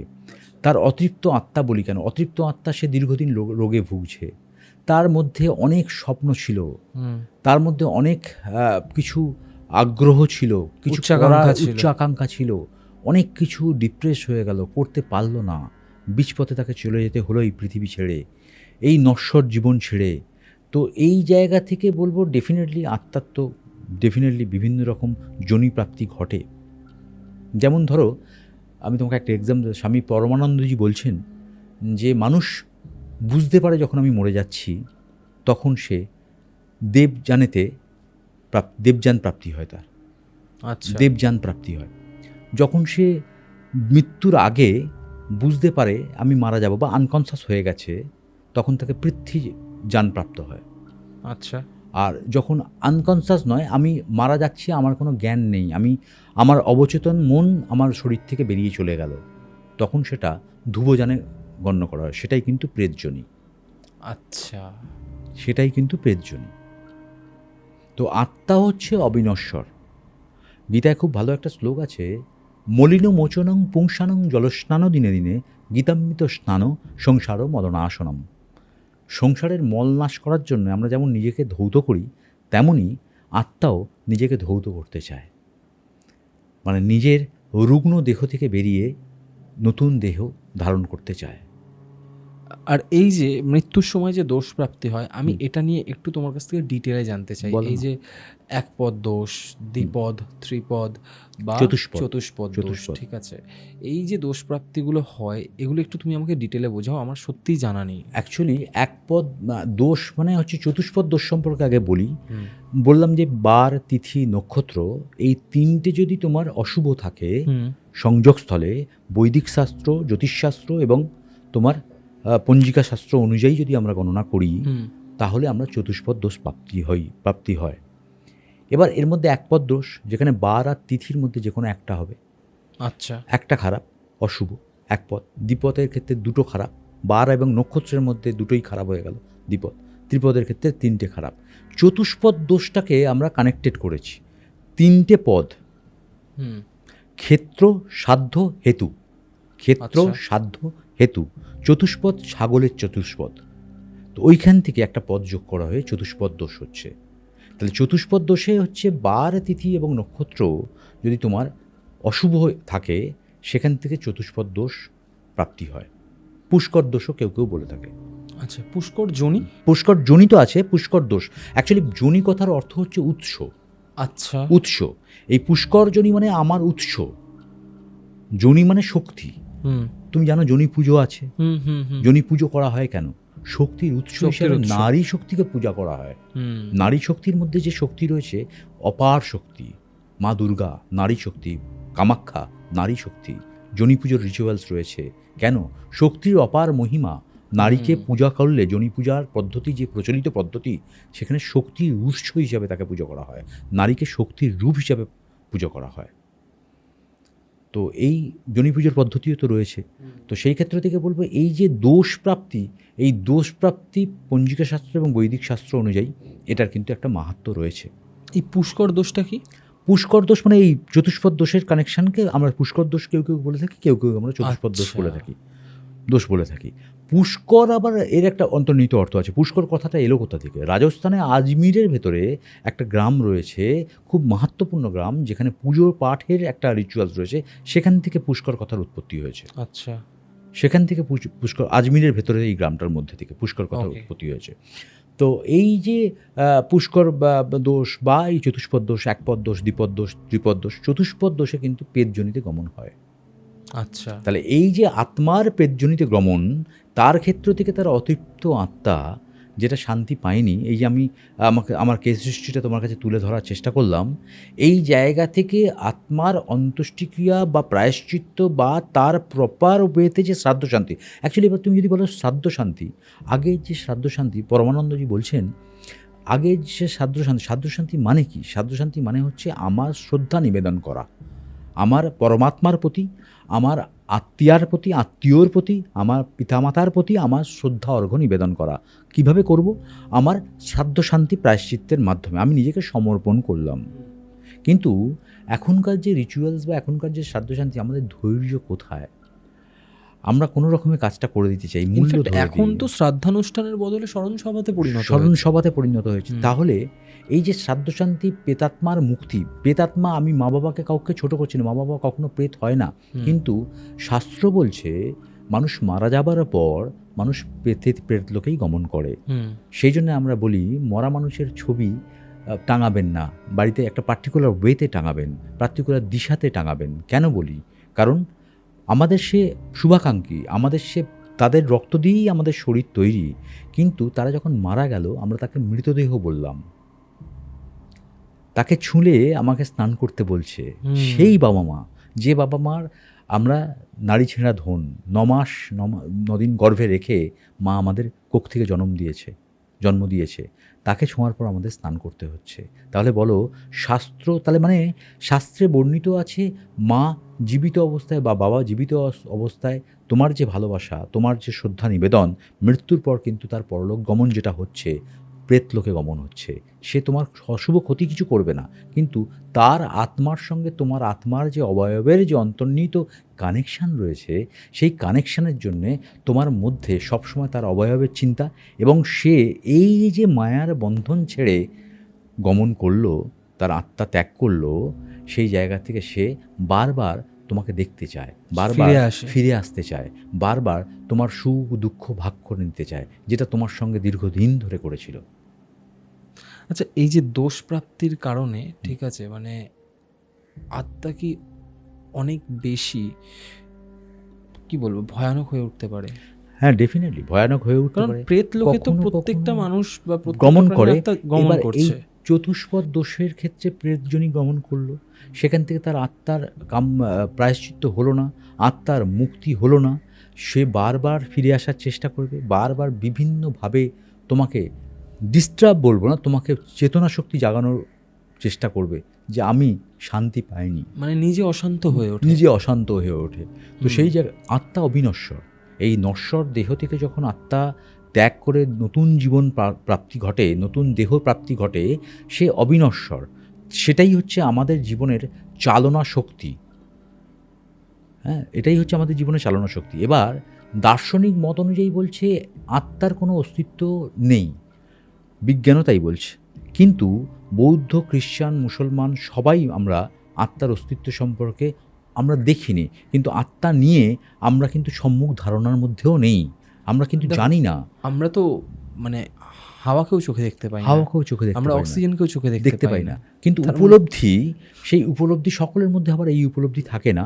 তাহলে চেতনা শক্তির জাগরণ এবং তার সঙ্গে সঙ্গে এবার যদি তুমি বিজ্ঞান ভিত্তিক বিশ্লেষণে যাও, তাহলে বিজ্ঞান ভিত্তিক বিশ্লেষণে বলছে নিউরনের রাসায়নিক বিক্রিয়ার মাধ্যমে আমাদের থ্যালামাস এবং হাইপোথ্যালামাস অ্যাক্টিভেট হয়ে আমাদের জীবনের এই আত্মা শক্তির, জীবনী শক্তির চালনা শক্তির প্রস্তুতি পর্ব ঘটায়।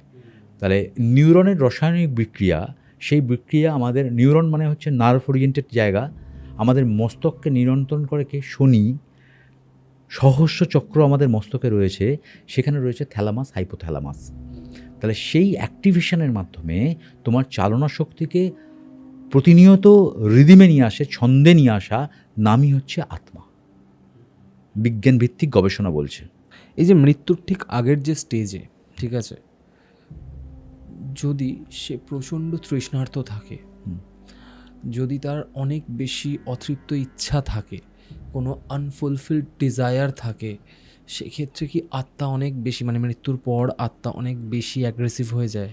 অ্যাকচুয়ালি এরকম ঘটনা নয়, কিন্তু হ্যাঁ, তোমাকে দেখে নিতে হবে। এই যে দোষপ্রাপ্তির ব্যাপারটা বললাম, এই তিথি নক্ষত্র বার মানুষের জীবনে একটা ভয়ানক পরিস্থিতি তৈরি করে দিই। যেরকম আমি আগের কেস হিস্ট্রিটা তোমাকে বললাম, সেই জায়গা থেকে ডেফিনেটলি তার তো অন্তরাত্মা অতৃপ্ত, তার জীবনের অনেক ইচ্ছা শক্তিকে সে দমন করে পৃথিবী ছেড়ে চলে গেছে, দোষও পেল, চতুষ্পদ দোষ প্রাপ্তি ঘটলো, ভয়ঙ্কর ডেফিনেটলি হতে পারে, তোমার ক্ষতি সাধিতও করে দিতে পারে। সে তখন তো ইহলোক সম্পর্কে, আমাদের এই লোক সম্পর্কে তার কোনো সম্মুখ ধারণা নেই। সে তখন তার অন্তরাত্মাকে বার করে নিয়ে চলে গেছে, সে আত্মা বেরিয়ে গেছে। বেরিয়ে যাওয়ার পর তার যে কর্মকাণ্ড, সেই কর্মকাণ্ড তার প্রপার কর্মকাণ্ডের সঙ্গে মেলবন্ধন থাকবে না, কারণ সে আর এই ইহজগতে নেই। এবং তার অতৃপ্ত আত্মা এবং তার এই বার নক্ষত্র খুব ভ্যারিয়েশন দেয়, কোন দিনে গেলেন, কোন নক্ষত্রে গেলেন। কারণ নক্ষত্র এই আবার এই চতুষ্পদ দোষে নাক্ষত্রিক পূজা পদ্ধতি রয়েছে, নাক্ষত্রিক পূজা পদ্ধতি রয়েছে। চতুষ্পদ দোষ, দ্বিপদ দোষ, সেই দোষে নাক্ষত্রিক পূজা পদ্ধতির মাধ্যমেও সেই আত্মার কিন্তু শান্তি বা প্রায়শ্চিত্ত করার জায়গা বৈদিক শাস্ত্রে লেখা রয়েছে। ওকে, তো আমরা যেমন শ্রীমদ্ ভগবদ্গীতাতে পড়েছি বা দেখেছি, যার মূল মন্ত্র হচ্ছে ডিট্যাচমেন্ট, ঠিক আছে। তাহলে যদি কোনো ব্যক্তি মারা যান এবং তার পরিবারের লোকের সাথে তার ইমোশনাল অ্যাটাচমেন্ট যদি অনেক বেশি থাকে, তো এই যে ইমোশনাল বন্ধন বা পরিবারের মানুষের প্রতি তার যে মায়া, ভালোবাসা, এবং পরিবারের মানুষের ক্ষেত্রেও, কারণ অনেককেই দেখেছি মৃত্যুর পর তার বাড়ির লোক প্রচণ্ড পরিমাণে কষ্ট পায় এবং চোখের জল ফেলে, ঠিক আছে। তো কোথাও গিয়ে কি এই ইমোশনাল অ্যাটাচমেন্টের কারণে আত্মার গমনটা আরও অনেক বেশি কঠিন হয়ে যায়? গমনটা ছেড়ে যেতে চায় না। কথায় আছে না, সুন্দর পৃথিবী ছেড়ে যাওয়া যায় না। এই সুন্দর পৃথিবীতে মানুষ জন্ম তো একবারই। এই মানুষ জন্মের যে স্বাদ, আমাদের অনিচ্ছা সত্ত্বেও আমাদের জীবনে অনেক কিছু পূর্ণতা পায়, আবার অনেক কিছু অপূর্ণ থেকে যায়। ইচ্ছা শক্তির মাধ্যমেও কিন্তু আমরা তার পূর্ণতা শিখরে পৌঁছতে পারি না। এবং এই যে প্রত্যেক নিয়ত, বিশেষ করে বাড়িতে বাচ্চা কাচ্চা থাকলে, তার দিদা ঠাম্মি মারা গেলে, দাদু মারা গেলে, তাদের উপর কিন্তু মারাত্মক একটা এফেক্ট হয়। কারণ বাচ্চা নারায়ণের প্রতীক। তুমি দেখবে বাড়িতে যদি কোনো পোষ্য থাকে, সে তোমার বাড়ির মধ্যে যদি কেউ মারা যায়, সে কিন্তু দেখতে পায়, আচ্ছা, তার অবয়ব কিন্তু সে দেখতে পায়। আমরা সাধারণ মানুষ, পাপী মানুষ, আমাদের মধ্যে সেই আত্মসচেতনতা নেই, আমাদের মধ্যে সেই পিউরিফিকেশান নেই। কারণ আপনার সবসময় হিসেবে ব্যস্ত, জীবনের হিসেব, পয়সার হিসেব, ফ্যামিলির হিসেব, পা ফেলার হিসেব। এই এত হিসেবের মধ্যে পরিশোধিত কোনো জিনিস তোমার অস্তিত্বকে নাড়া দিতে পারে না। তাই সেই পরিশোধন যাদের মধ্যে রয়েছে তারাই দেখতে পায়। যে বাচ্চাটা দেখতে পাচ্ছে, সেই বাচ্চাটা তার ঠাম্মির চেহারা দেখছে, কারণ তার মধ্যে এখনও পাপবোধ জন্মায়নি, তার মধ্যে এখন সে পিউরিফাইড। সেই পিউরিফিকেশান থেকে সে দেখছে, তার মধ্যে এখনও হিংসা আসেনি, তার মধ্যে এখনও তার মধ্যে কমপ্লিকেশান তৈরি হয়নি, তার মধ্যে এখনও সে পয়সার চাটুকারিতা, পয়সার বোধ, এখনও তার মধ্যে সেই কমপ্লিকেশান তৈরি হয়নি। সে নারায়ণ, সে ভগবানের সমতুল্য, তাকে সে দেখা দিচ্ছে। কারণ তুমি এত বা আমি এত সিদ্ধ মানুষ নয় যে আমরা চোখ বোঝালেই আত্মা দেখবো, চোখ বোঝালেই ভগবান দেখবো। আমাকে একটা কথা বলো, কোন পরিস্থিতিতে একটা আত্মা পিশাচ শক্তিতে পরিণত হয়? পরিস্থিতি বলতে এই চতুষ্পদ দুষ্ট একটা জায়গা রয়েছে, এবং যাদের মনে করো এই আকস্মিক, আমি বললাম এই ধ্রুবযান, যে যানের মাধ্যমে প্রেতজনী প্রাপ্ত হয়, আকস্মিক মৃত্যু, হঠাৎ মৃত্যু। আমি জানলাম না 5 মিনিট আগেও আমি কথা বলছি, জানি না মারা যাব, এই 5 মিনিট পরে আমার অ্যাক্সিডেন্ট হয়ে আমার সঙ্গে সঙ্গে মারা গেলাম, তাহলে সেই জায়গা থেকে তার অতৃপ্ত আত্মা এবং তার বাড়ি, তার মায়া বন্ধন কাটিয়ে সে চলে গেল। যাওয়ার পর কিন্তু সে সূক্ষ্ম শরীর ধারণ করে নিল। সেই সূক্ষ্ম শরীর কিন্তু কেউ আমরা দেখতে পাচ্ছি না। সে সেই জায়গা থেকে মারাত্মকভাবে রোষগ্রস্ত হতে পারে, মারাত্মকভাবে সে রাগান্বিত হতে পারে, মারাত্মকভাবে কিছু ক্ষতি সাধিত করে দিতে পারে। এরকম তুমি অনেক ঘটনা তুমি দেখবে অরিত্র। রাত্রিবেলা হাই রোডেতে অ্যাক্সিডেন্ট হয়েছে, আমার জীবনে এরকম আমি শুনেছিলাম, আমি দেখিনি কোনো দিন। তো এই জায়গা থেকে দেখেছি এক ট্রাফিক পুলিশ মারা গেছিলো। সে প্রতিদিন রাত্রে যারা গাড়ি চালিয়ে যেত, সেই ট্রাফিক পুলিশটা একই ড্রেস পরে ওই সিগনালে দাঁড়িয়ে থাকতো। বহু লোক দেখেছে। সিরিয়াসলি আমি কোনো দিন দেখিনি, কিন্তু বহু লোকের মুখে আমি শুনেছি। কিন্তু ওই জায়গাতে দাঁড়িয়ে রয়েছে। তো এই আমার গায়ে আবার বলতে বলতে কাঁটা দিচ্ছে, কারণ আমি এই ঘটনাগুলোর প্রত্যক্ষ পরোক্ষভাবে সাক্ষী। কারণ বারবার আমি এরকম ধরনের পরিপ্রেক্ষির সম্মুখীন হই। কখনো আমার সেটা নিজের ভালো লাগা থেকে আমি ছুটে গিয়ে সেটা করি, কখনো আমি বাধ্যতামূলকভাবে করি, কখনো ভালোবেসে করি। কারণ আমি কোনো পরমাত্মা নয়, বা আমি কোনো সিদ্ধ পুরুষ নয়। আমার গুরুদেবের আশীর্বাদ, তোমাদের ভালোবাসা, মানুষের বিশ্বাস, দীর্ঘ 17 বছরের পথ চলা, এটাকে আমাকে কনফিডেন্স দেয়। আর মানুষ ভালো বলে, দেখো সবার কাছে আমি হয়তো প্রিয় হতে পারবো না অরিত্র, কিন্তু 100টার মধ্যে যদি 60% মানুষ আমাকে ভালো বলে বা জেনুইন বলে, আমার অনেক বড় পাওয়া। আমি একটা সাধারণ মানুষ, সেই জায়গা থেকে আমি মানুষের কিছু প্রবলেম যদি সলভ করতে পারি, হ্যাঁ ডেফিনেটলি বলবো এখান থেকে আমার অন্ন সংস্থান হয়, আমার চাল কেনা হয়, আমি এটাই আমার কাজ, আমার বলতে কোনো লজ্জা নেই। তো সেই জায়গা থেকে আমি বলবো আমি এর সঙ্গে কোনোভাবে কম্প্রোমাইজ করি না। আমি আমার নিজের জান প্রাণ লাগিয়ে সেই জায়গাটাকে রিকভারি করার বা মানুষকে রেকটিফিকেশান দেওয়ার চেষ্টা করি, যে ভাই এই জায়গা থেকে তোমাকে আমি মুক্তি দিতে পারবো। অহেতুক মানুষকে আমি বিব্রত করি না, তার সময় নষ্ট করি না। আমাকে একটা কথা বলো, যে মানে অনেক সময় বাড়িতে কারোর মৃত্যু হলে বাড়ির লোকজন রিপিটেডলি সেই মৃত ব্যক্তিকে দেখতে পায়।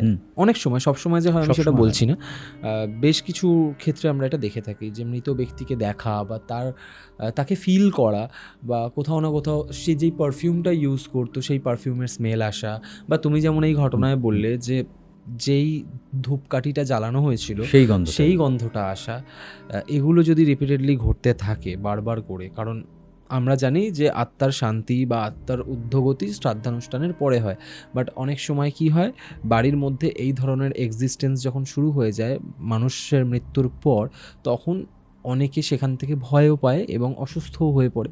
তো সেই জায়গায় দাঁড়িয়ে তোমার কি মনে হয় কি করা উচিত? তার ফার্স্ট স্টেপ কি হওয়া উচিত? ফার্স্ট স্টেপ তার শ্রাদ্ধ শান্তি এবং শান্তি সুস্থেন করা উচিত। মানে তাকে অপেক্ষা করতে হবে, সেই 13টা দিন অপেক্ষা করতে হবে, এবং গীতা পাঠ খুব এসেন্সিয়াল।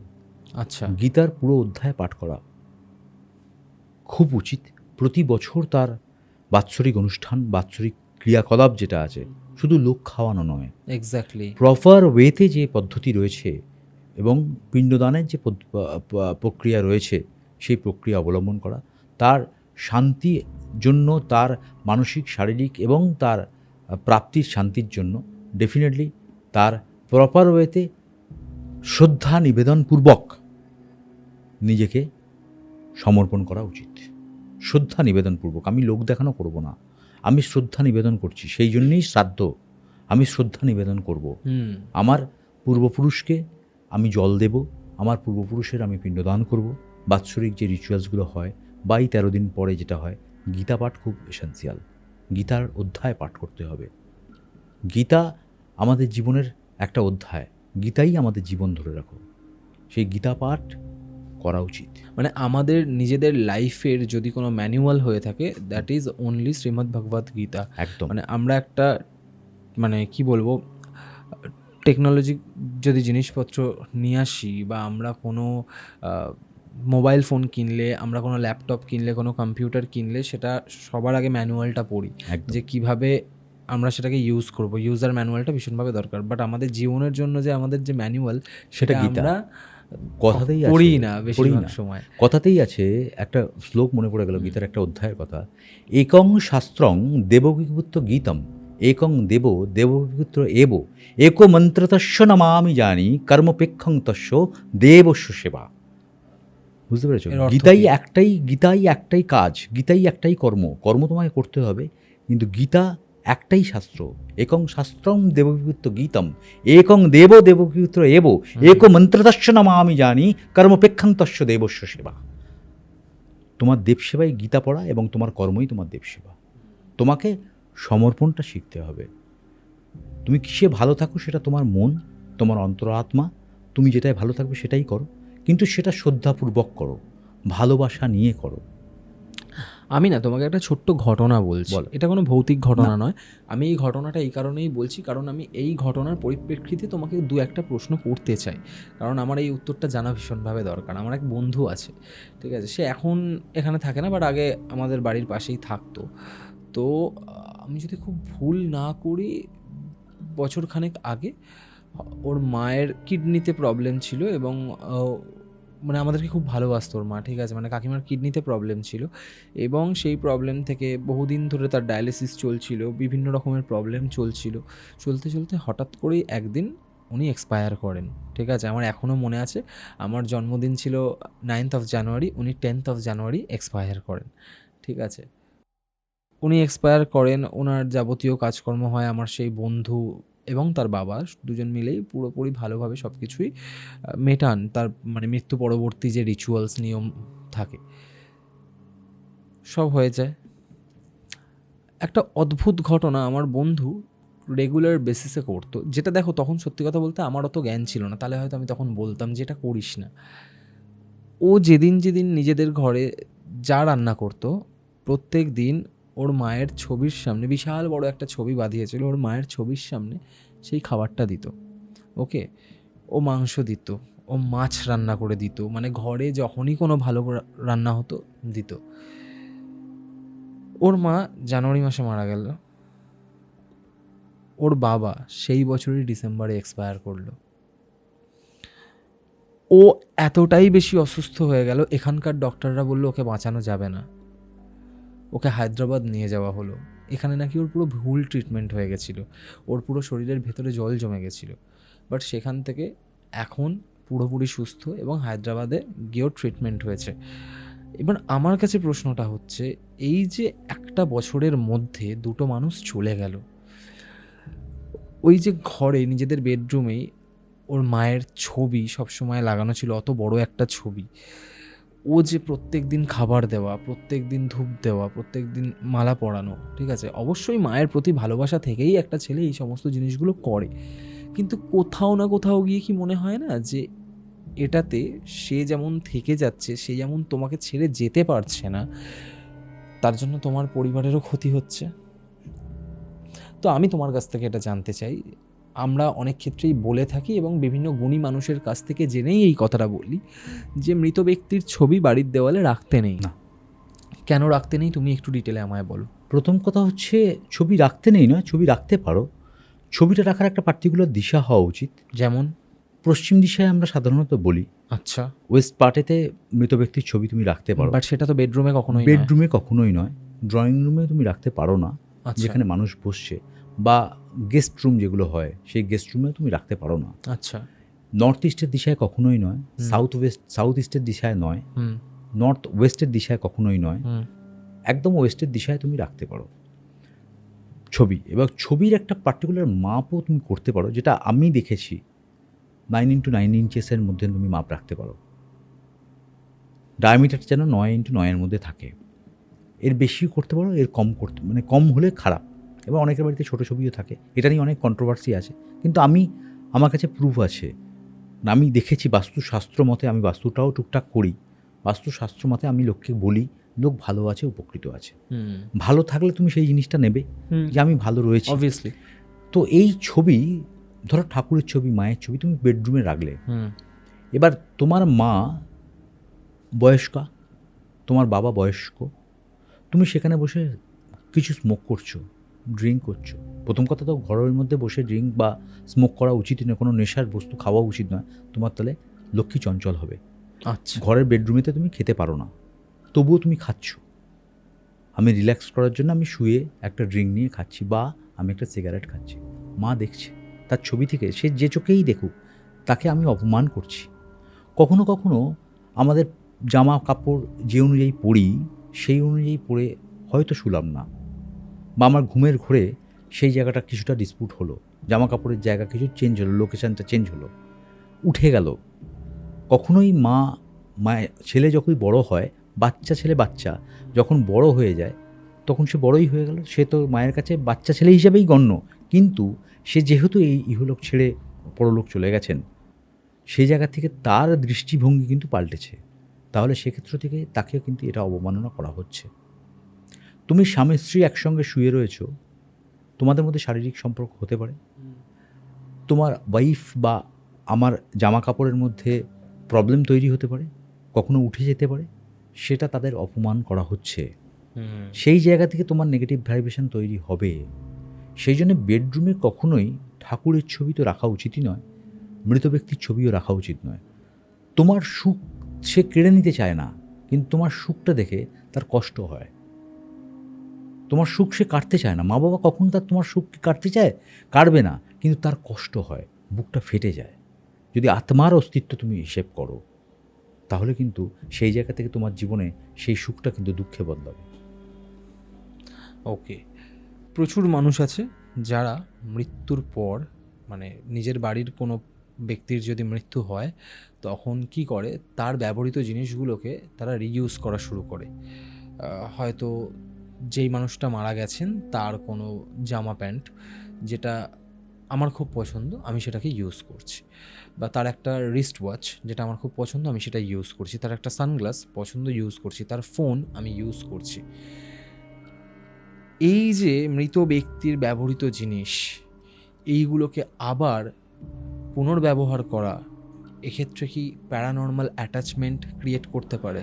মারাত্মকভাবে প্যারানর্মাল অ্যাটাচমেন্ট ক্রিয়েট বলবো না, কিন্তু তুমি এটা ব্যবহার করে খুব একটা সুস্থ বা স্বাভাবিক থাকতে পারবে না, কারণ তার এনার্জি এর মধ্যে কানেক্টেড। তোমার এনার্জি ডিফারেন্ট, তার এনার্জি ডিফারেন্ট। তাহলে দুটো এনার্জি যখন ডিফারেন্ট হবে, সেই দুটো এনার্জি, বিশেষ করে ইলেকট্রনিক্স ডিভাইস যেগুলো রয়েছে, ইলেকট্রনিক্স ডিভাইসের নিজস্ব একটা এনার্জি রয়েছে, আর যে ইউজ করেছেন তার একটা নিজস্ব এনার্জি রয়েছে, তোমার একটা নিজস্ব এনার্জি রয়েছে। তাহলে তিনটে এনার্জি একসঙ্গে কানেক্টেড হচ্ছে। তাহলে তুমি সেই তিনটে এনার্জি নিতে পারার মতো তোমার বডিতে ক্যাপাসিটি নেই। তুমি জবরদস্তি ব্যবহার করতে পারো, কিন্তু প্যারানর্মাল অ্যাক্টিভিটির শিকার না হলেও তুমি স্বাভাবিক জীবন থেকে কিন্তু ছন্দপতন ঘটবে। এরকম অনেক কেস রয়েছে, বাবার হাতের গোমেদের আংটি ছেলে পরে নিয়েছে, তারপরের দিন দেখা গেছে অ্যাক্সিডেন্ট। বাবা কি অ্যাক্সিডেন্ট করিয়েছে? না, তার এনার্জি তোমার এনার্জির সঙ্গে কানেক্ট হতে পারলো না, সেই জন্য তোমার অ্যাক্সিডেন্টটা হলো। তাহলে তোমার প্যারানর্মাল অ্যাক্টিভিটি না হলেও তোমার জীবনের স্বাচ্ছন্দ্য থেকে তুমি বিরত হবে। তুমি হয়তো ভাববে যে বাবার জিনিস ইউজ করবো না তো কার জিনিস ইউজ করবো, মায়ের জিনিস ইউজ করবো না তো কার জিনিস ইউজ করবো। কিন্তু মায়ের জিনিস ইউজ করার সঙ্গে তোমার এনার্জির সঙ্গে তার এনার্জি খাপ খাচ্ছে না, তুমি স্বাভাবিক জীবন থেকে বঞ্চিত হবে। তুমি প্যারানর্মাল অ্যাক্টিভিটিসের শিকার হবে না, কিন্তু তোমার হঠাৎ করে সাডেন অ্যাক্সিডেন্ট হতে পারে, হঠাৎ করে তোমার সাডেন শারীরিক ফল্ট হতে পারে, হঠাৎ করে তোমার অনেক বাজে কিছু বিচ্যুতি ঘটতে পারে জীবনযুদ্ধে, যেখান থেকে তুমি আমি ruined আমি হতে এক্ষেত্রে পারো। একটা জিনিস তোমাকে বল। একটু জিজ্ঞেস করতে চাই। এটা আমার নিজের ফ্যামিলিতে দেখা, তখন আমি অনেকটা ছোট, ঠিক আছে? অনেকে হয়তো দেখে ভাববে যে এইভাবে কেন পরিবারের কথা তুলে ধরছে, বাট আমার মনে হয় এই জিনিসগুলো নিয়ে আমরা 100 নিজেদের এক্সপিরিয়েন্স যদি শেয়ার করি তাহলে হয়তো মানুষ এগুলো থেকে অনেক কিছু শিখতে অনেকটা পারবে, ঠিক আছে? আমার ঠাকুমা যখন মারা যান, ঠিক আছে, আমি নাম করছি না, আমার ফ্যামিলি মেম্বারদেরকে আমি দেখেছি, রিলেটিভসদের মধ্যে, ঠিক আছে? আমার ঠাকুমা যখন মারা যান, ওনার কাপড় চোপড় এটা ওটা সব কিছু তো ফেলে দেওয়া হয়, বাট ওনার সোনার আংটি, হাতের সোনার চুড়ি, কানের সোনার দুল, ওগুলো খুলে এগুলো নেওয়া কিন্তু খুলে নিয়ে কিন্তু মানুষজন ইউজ করতে শুরু করে, ঠিক আছে? তো এটা দেখে না আমার খুব হিপোক্রিট লেগেছিল তখন, ঠিক আছে, যে তার শাড়ি, জামা কাপড়, তার ব্যবহৃত জিনিসপত্র যদি তোমরা ফেলে দিতে পারো তাহলে সোনাগুলো কেন ফেলছো না, রাইট? বাট তখন কিন্তু সেটা নিয়ে নেওয়া হয়েছিল, এবং আমার মনে হয় না যে তারপর তাদের প্রতি কোনো রকম খারাপ এফেক্ট পড়েছে। খারাপ এফেক্ট হয়নি, খুব একটা ভালোও কিন্তু হয়নি, তুমি লক্ষ্য রাখো, খুব একটা ভালোও কিন্তু হয়নি, কারণ এটা তো মেটাল, মেটালের মধ্যে যে শক্তি রয়েছে সেই এনার্জি, সোনা তো মেটাল, যে কোনো জিনিস ধরো তার ইউজ করা যে মেটালের জিনিস, সেই মেটালের জিনিস তুমি যদি ইউজ করো তাহলে মেটালের মধ্যে একটা এনার্জি লেভেল রয়েছেই, অটোমেটিক্যালি রয়েছে। তোমার এনার্জির সঙ্গে যদি কানেক্টেড হয় তুমি শ্যুট করলো, তোমার এনার্জির সঙ্গে যদি কানেক্টেড না হয় তোমার সামনে সমস্যা তৈরি হবে, এবং ভবিষ্যতে দেখা হয়তো সেই সোনাটা তাকে বিক্রি করতেও হয়েছে, মেবি, হয়তো তোমার কাছে সেই ইনফরমেশনটা নেই, না নেই, দেখা গেছে obviously হয়তো নেই। সেই সোনাটা নিয়েছে, যখন আমার ঠাকুমা মারা যায় তখন আমি ক্লাস 10-এ পড়ছি, তাহলে ঠিক তোমার আছে? মনে থাকা না, এটা আমি দেখেছিলাম, দেখেছিলে, কারণ হ্যাঁ, এবার সেই সোনাটা নিয়ে সে কতখানি ভোগ করতে পেরেছে সেটাও কিন্তু সেটাও ব্যাপার। ঠিক। দেখা যেতে পারে যে সেই সোনাটা সে পরবর্তীকালে বিক্রি করে দিয়েছে, হুম। টাকার জন্য বিক্রি করে দিয়েছে, এটাও হতে পারে।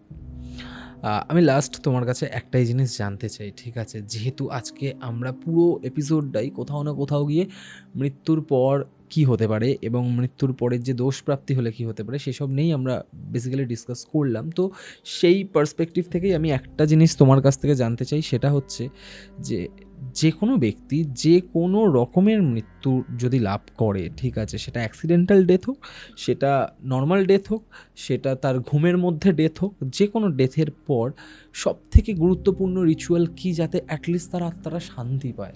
তোমার শ্রদ্ধা, বিনম্র নিবেদন, যারই হোক না কেন, শ্রাদ্ধ শান্তি তার প্রায়শ্চিত্ত এবং শান্তি সস্তেন, শ্রদ্ধা বিনিময়ের মাধ্যমে তোমাকে প্রপার রিচুয়ালসটা করতে হবে, লোক দেখানো নয়।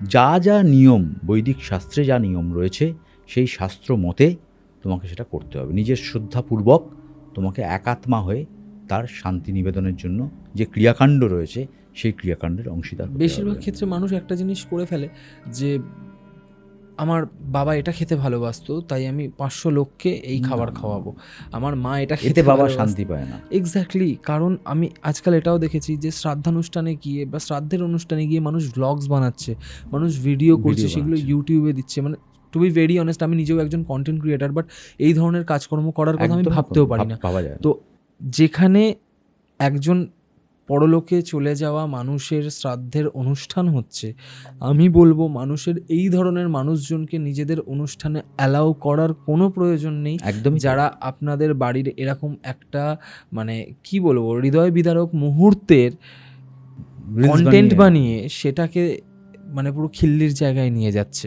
কখনোই ঠিক আছে? মানে এগুলো হয়তো তারা করে চলে যাচ্ছে, বাট এর খারাপ এফেক্টটা কিন্তু আপনাদেরই পড়বে, আপনাদের পরিবারের ওপরেই পড়বে। যারা ঠিক আছে? করছে তাদেরকে বারণ করা উচিত যে এখানে হুম, এই হুম। ধরনের রিচুয়ালস চলছে, এখানে কোনো রকম ক্যামেরা ইউজ করো না, একদম। ক্যামেরা ইউজ করো না বা কোনো মোবাইল ফোন ইউজ করো না, এখানে রিলস বানানোর জায়গা এবং না। কিছুদিন আগে এই শ্রাদ্ধ বাড়ির ভ্লগ ব্যাপারটাও খুব ট্রেন্ডিং হয়ে উঠেছিল, সবাই করছিল। তো আমার মনে তখন একটাই প্রশ্ন জাগতো যে যাদের বাড়িতে এই ধরনের অনুষ্ঠানটা হচ্ছে তাদের কি খারাপ লাগছে না? অ্যাকচুয়ালি তো এই পরিপ্রেক্ষিতে তোমাকে একটা খুব ভালো কথা বলি, আমাকে একজন খুব ভালো লোক বলেছিলেন যে মানুষকে মৃত্যুটা দেখাতে হবে। মানুষ অফিস থেকে ফিরছে, মানুষ দেখবে মানুষ মারা গেছে, মানুষের চিতা জ্বলছে, তাহলে মানুষের জীবনবোধ তৈরি হবে।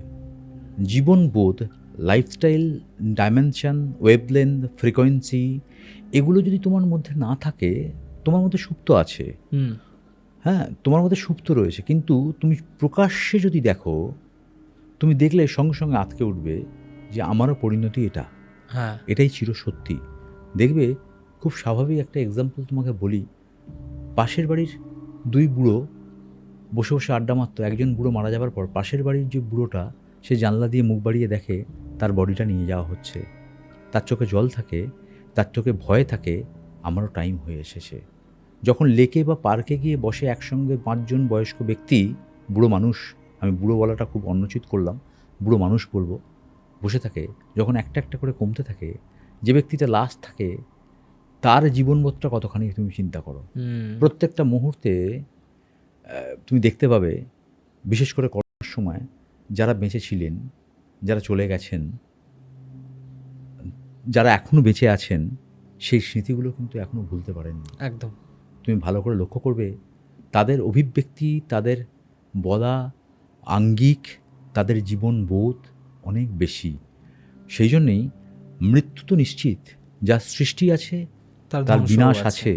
সেই বিনাশ তুমি যদি দেখতে পাও, তুমি দেখো, তাহলে আমাদের মধ্যে হয়তো হানাহানিটা বন্ধ হতে পারে, হয়তো হিংসাটা বন্ধ হতে পারে।